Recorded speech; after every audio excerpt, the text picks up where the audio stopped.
But there's a lot of questions about Mike Tomlin and whether or not he'll remain as head coach of the Pittsburgh Steelers. He did the old Italian exit yesterday. It is Italian exit, right? Not an Irish exit. Italian exit.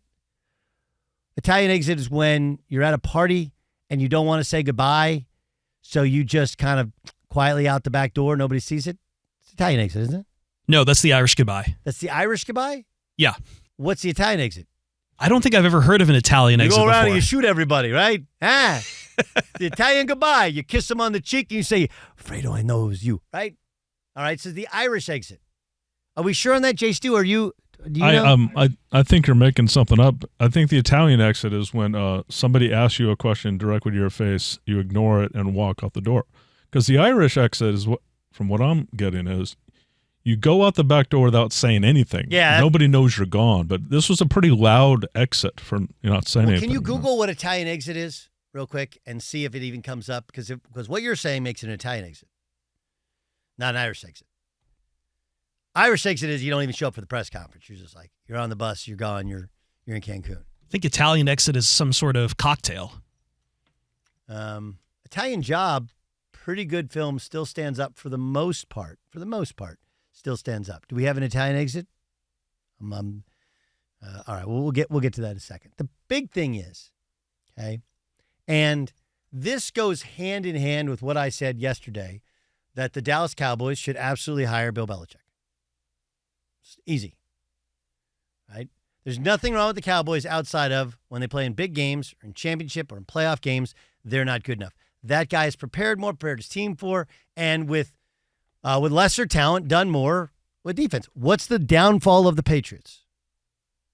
I've told you this. Everyone knows that personnel's not good enough.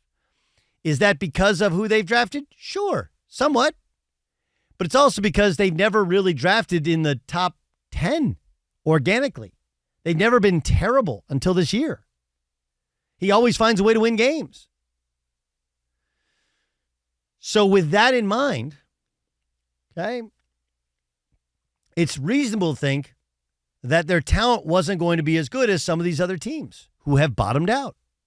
But the number one reason that the New England Patriots dynasty fell is quarterback. Now, he had the rare double gift or triple gift. Great quarterback drafted in the 6th round who wasn't taking top dollar. But nowadays, those quarterbacks, there isn't anybody who does the Tom Brady. But there are people being critical of Mike Tomlin, and rightfully so. Offensively, they're kind of arcane in their philosophy, and Mason Rudolph is the best of their quarterbacks, and Mason is a friend. He is an awesome dude. Thoughtful, really good dude. And he's a good quarterback. He's fine. If you have great personnel, it's pretty good. Okay.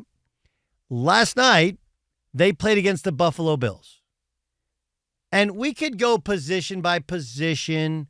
We could say I'd rather have George Pickens than everybody except for one Bills wide receiver. Defensively, it's kind of a wash there or whatever. Steelers are good. Bills are improved, but they've been bad at times as well. The difference in that game is one guy. Right? I mean, can we just be honest and cut through it? One guy. He's so incredibly talented. Now, he's lost them games because of that talent where fumbles the football, throws an interception, tries something. He doesn't have to. But he's so incredibly gifted. And look, I'm telling you, as a friend of Mason Rudolph, right, a guy who I like legit, when he comes out, he works out in Southern California in the summer. We hang out, go out, have a couple pops. Well, I watch him work out. Like, he's a pro. He's a good dude. Okay, he's not Josh Allen, because Josh Allen's an absolute freak of nature. Freak. Now, had Mason Rudolph started for the Steelers all year, would they have had a better record and maybe been able to avoid the Bills or play the Bills at home? Maybe that's possible because they were so inept at quarterback previously. And I do think Mason's the best of what they got. But anyone would tell you there's a difference between Mason Rudolph and Josh Allen. And that was on display last night. It's freezing cold and windy, and the ball has no effect on Josh Allen. He's big, he's fast, he's strong, he's confident, he's accurate, and he's got a cannon for an arm. There's a reason he was in the top 5. And again, you're like, what does that have to do with Belichick? Well, if you gave Belichick Josh Allen, he's going to win 6 more. And obviously there's a gap between Josh Allen and Dak Prescott, but there's also a gap between Dak Prescott and anybody the Patriots have been throwing out there the past 3 years. So we say all the time, we make too big a deal about the quarterback. But do we? Really? Do we? I mean, it's one of those things where Brock Purdy, and people want to tell me, like, oh, you're crazy about Brock Purdy. Like, I'm not. Now, he's surrounded by such obscene talent that his accuracy and his intelligence are able to carry him through the fact that he's not a plus athlete and he doesn't have plus arm strength. And what they have to do is overwhelm you with an ensemble cast because their quarterback isn't making any much money and just is super smart, super accurate, gets the job done. But when he has to win a game by himself, he can't do it. When Josh Allen has to win a game by himself, he damn well sure can do it. And that's the difference. That's why one guy's a top 5 pick, a super highly paid guy, and one guy was Mr. Irrelevant who's surprised everybody and made himself into a quality starter in the league. But you're trying to run Mike Tomlin out of town. That's fine. You can. The Pittsburgh Steelers are going to have the exact same problem next year, no matter who the coach is.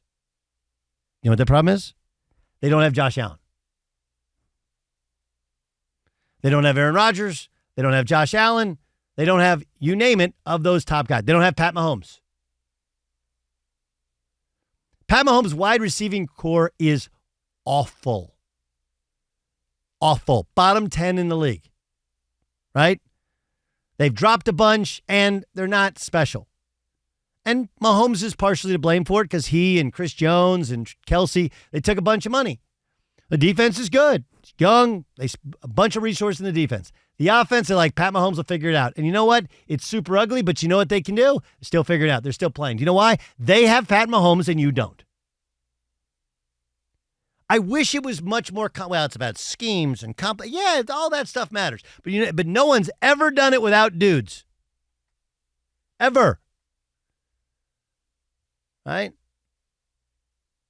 Like, there's a lot of things about Lamar Jackson, like, he's improved on, he's okay at, but plus arm, plus athlete, and now he has the experience, and he's really, really absorbed getting better in the pocket, when to run, when to throw. Like, the Ravens are good, but the reason they're the number 1 seed is they're better at quarterback than 95% of the teams they play. And that's the same with the Bills. And that's the same with the Chiefs. That's why they're still playing. So my point is, you can be critical of Tomlin if you want. You can run him off. You can tell me that Bill Belichick, the game's passed him by. No, it hasn't. Check out his defense. I keep telling people, in the COVID year, he had 8 opt-outs. Cam Newton was his quarterback who couldn't throw a football because of his shoulder. Threw for less than 100 yards 3 different times. And they still finished at, 7-9 in that year? Like, that's unbelievable coaching. He's such a good coach, they never drafted high. He's such a good coach that he felt like he could always get away with it. And ultimately, it caught up to him. They weren't good enough at the quarterback position. And for Mike Tomlin, look, did he run an offense that was arcane? Sure. Would running something different and, the Shanahan offense, which takes a lot of the pressure off the quarterbacks because it's such a zone running, heavy, play action pass style. Yes, absolutely. But at the end of the day, you don't have a dude taking the snap. You're at a sizable disadvantage. Yes, Jason Stewart. Yeah, we have an update on the Italian goodbye. Our guy Big Mike ran in here with a link. And to my understanding, an Italian goodbye is when you start saying goodbye and then you say goodbye to everybody. So much so that when you leave the party or whatever, the person that you said goodbye to first is already waiting for his car with you. I call it the 20-minute goodbye, and I've accused our own Monty Bolaños of this. She'll say goodbye to you, and then you'll finish up your work, and then 20 minutes later, she's still saying goodbye to the guys in the editing room. So the Italian goodbye or 20-minute goodbye, the very opposite of the Irish goodbye. Okay. So I stand corrected. It was an Irish goodbye. Do we have the sound? This is Mike Tomlin. He was asked about the status of his contract. Mike, you have a year left on your contract.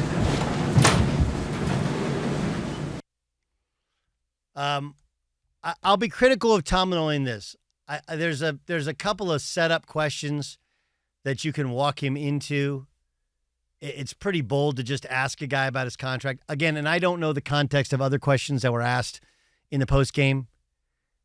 And Mike Tomlin is great at the dais. So I do think that that's a question in which he could have handled better and just said, hey, look, we just lost a game. We felt like a couple calls really went against us where, we were competitive guy. Like, I don't think now is the time or the place. I'll be happy to address it when we have our exit meetings. But right now it's just not really appropriate. Like, that's not hard. But I also understand that it's pretty bold to ask a coach in that setting that question in that way. And that's the response you got. And you got the Irish goodbye.